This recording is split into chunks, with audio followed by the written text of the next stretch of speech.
por la asambleísta ponente.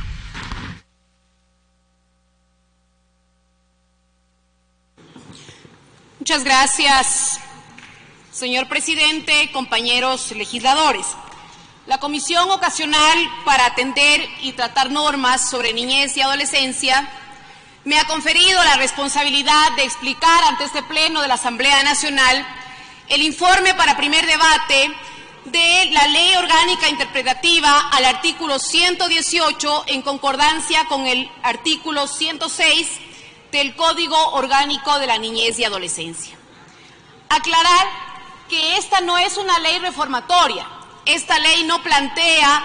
modificar ni cambiar el texto de los artículos 118 y 106. Al ser una ley interpretativa, su objetivo es aclarar la norma, es decir, las disposiciones contenidas en los artículos 118 y 106 referentes a la tenencia y de manera específica a la tenencia compartida.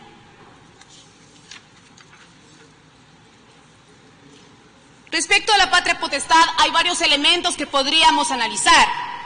Los temas de alimentos y los temas de visitas no son materia de este debate. Más bien señalar que las visitas son un derecho que tienen los niños de poder tener la presencia del padre o la madre que no viva con ellos, derecho que tiene que ser plenamente garantizado. Vamos a analizar en este debate, y se analiza en el informe, los temas relacionados con la tenencia, es decir, con el cuidado y la crianza de los hijos e hijas que se puede confiar a uno o ambos progenitores, y de manera específica la tenencia compartida, es decir, la posibilidad de que el hijo o la hija de padres separados o divorciados por cualquier motivo pueda vivir en determinado lapso de tiempo, por ejemplo, en una semana, la mitad de estos días o de este tiempo, la mitad de la semana en la casa del padre y la mitad en la casa de la madre. A eso se refiere la tenencia compartida, que es el tema que vamos a analizar y aclarar con esta ley interpretativa. Señalar, compañeros legisladores, que en el Ecuador, desde el año 2003, que se aprobó el Código Orgánico de la Niñez y Adolescencia, ya existe la figura de la tenencia compartida, pero el legislador, el momento en que aprobó el Código de la Niñez y Adolescencia, señaló que la tenencia compartida procede solamente previo acuerdo de los progenitores y no por imposición judicial. Justamente se realizó esto para priorizar el acuerdo y no el conflicto, porque en una situación tan compleja de separación o de divorcio, se necesita una comunicación fluida, una relación armónica entre los progenitores para que pueda proceder la tenencia compartida, es decir, que puedan dividirse determinado tiempo, que el hijo viva en la casa del padre y también en la casa de la madre. Justamente por ello es que el legislador, cuando aprobaba el Código de la Niñez y Adolescencia, puso y señaló de manera clara y específica que solamente procederá cuando los padres lleguen a un acuerdo sobre la tenencia compartida. Y de no llegar, la siguiente lámina por favor, y de no llegar a este acuerdo, se siguen o se aplican las siguientes reglas del artículo 106. El numeral 1 de este artículo señala que se respetará lo que acuerden los progenitores siempre que ello no perjudique los derechos del hijo o de la hija. Ese es justamente el numeral del artículo 106 que nos habla sobre la tenencia compartida, lo que acuerden los progenitores. Si es que no procede o no se da este acuerdo entre los padres que se divorcian o se separan, se pueden aplicar las siguientes reglas, es decir, que la patria potestad de los que no han cumplido 12 años se le confía a la madre, salvo que esto no perjudique los derechos del hijo o de la hija. Y así, de manera sucesiva, se siguen aplicando los siguientes numerales del artículo 106 del Código Orgánico de la Niñez y Adolescencia. Tanto es así que ya existe la tenencia compartida por acuerdo entre progenitores en nuestro país, que la Corte Constitucional ha validado en varias de sus sentencias la tenencia compartida. En la sentencia 2111 SEPCC, La Corte Constitucional señaló que entre las posibilidades de tenencia se encuentra la cocustodia o tenencia compartida, establecida en el artículo 106, numeral 1 del Código de la Niñez y Adolescencia, que requiere acuerdo entre las partes. Es decir, y otras sentencias también de la Corte Constitucional que validan la tenencia compartida. Es decir, no solamente las disposiciones del artículo 106, numeral 1, señalan la tenencia compartida por acuerdo entre progenitores, sino que también la Corte Constitucional ya ha validado esta figura en sus sentencias. Quiero también hacer mención a lo que otros parlamentos de la región y del mundo han aprobado, han discutido y han señalado en sus legislaciones respecto de la tenencia compartida. En Argentina, en Bolivia, en Chile, en España, en Perú y en Puerto Rico, los parlamentos de estos países aprobaron la tenencia compartida con la condición que sea por acuerdo entre los progenitores, es decir, tal como tenemos nosotros en el Código de la Niñez y Adolescencia actualmente. En Chile, por ejemplo, su legislación plantea que el acuerdo entre los progenitores se tiene que elevar a una escritura pública. En Colombia, por ejemplo, el Congreso colombiano en 3 ocasiones intentó, por iniciativa de varios legisladores, modificar la tenencia compartida y que ésta no sea por acuerdo, sino por imposición de juez. Y por mayoría de votos fue negada en 3 ocasiones estas iniciativas. Entonces, ¿por qué se presenta esta propuesta de ley interpretativa? Porque hay varias organizaciones y colectivos en nuestro país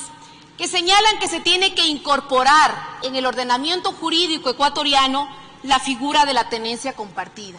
Cuando se ha evidenciado de la exposición que estoy haciendo, que he realizado, que esta figura ya existe en el Ecuador desde el año 2003 que se aprobó el Código de la Niñez y Adolescencia. Y por ello la necesidad de realizar esta ley interpretativa, este proyecto de ley interpretativa, para aclarar que ya contamos con esta figura en el Código Orgánico de la Niñez y Adolescencia. ¿Qué ha pasado en otros países del mundo? En Europa, el Parlamento francés, después de que aprobó la tenencia compartida por imposición judicial, eliminando el acuerdo entre los padres, se evidenciaron una serie de vulneraciones a los derechos de los niños, niñas y adolescentes en este país, situaciones de violencia, situaciones de chantaje, situaciones de inestabilidad emocional, situación que significó que el Parlamento francés tenga que regresar a la figura anterior, es decir, que la tenencia compartida solamente se dé por acuerdo entre los progenitores. ¿Cómo quedaría entonces, compañeros legisladores, esta propuesta de ley interpretativa? Se señala que el artículo 118 del Código Orgánico de la Niñez y Adolescencia sobre la tenencia y el artículo 106 del mismo Código respecto a las reglas de asignación de la patria potestad aplicables a la tenencia desarrollan la corresponsabilidad parental, el desarrollo integral y el interés superior de los niños, niñas y adolescentes, por lo que en aplicación de medidas de acción afirmativa a favor de los grupos de atención prioritaria, como son los niños, niñas y adolescentes y las mujeres víctimas de violencia, así como de la especial atención a favor de las madres jefas de familia, se entiende que la tenencia compartida únicamente procede previo acuerdo expreso de los progenitores, aprobado por la jueza o juez, siempre escuchando la opinión de los hijos e hijas según su grado de desarrollo y madurez, sin que la autoridad judicial pueda atribuirse facultades jurisdiccionales para la imposición unilateral de la tenencia compartida. Aquí quiero hacer una observación que el asambleísta Jaime Olivo señalaba en una conversación que tuvimos antes de este debate. En el informe que fue circulado existe un error y se señala en la parte final del artículo que se va a interpretar que la autoridad judicial no puede atribuirse funciones dispositivas, cuando lo correcto es facultades jurisdiccionales para la imposición unilateral de la tenencia compartida. Con esto, en este marco, compañeros legisladores, lo que plantea este proyecto de ley interpretativa es aclarar lo que ya tenemos en nuestro ordenamiento jurídico, en el Código Orgánico de la Niñez y Adolescencia, que la tenencia compartida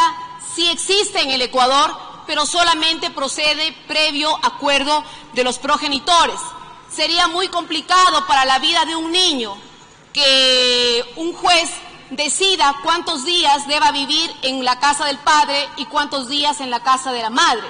sin que previo a ello exista un acuerdo de sus progenitores. Por ello, enfatizo, compañeros asambleístas, que esta tenencia, esta figura de la tenencia compartida, solo proceda por acuerdo de padre y madre, porque lo que nosotros tratamos justamente es de garantizar el desarrollo integral de los niños, niñas y adolescentes, su estabilidad emocional,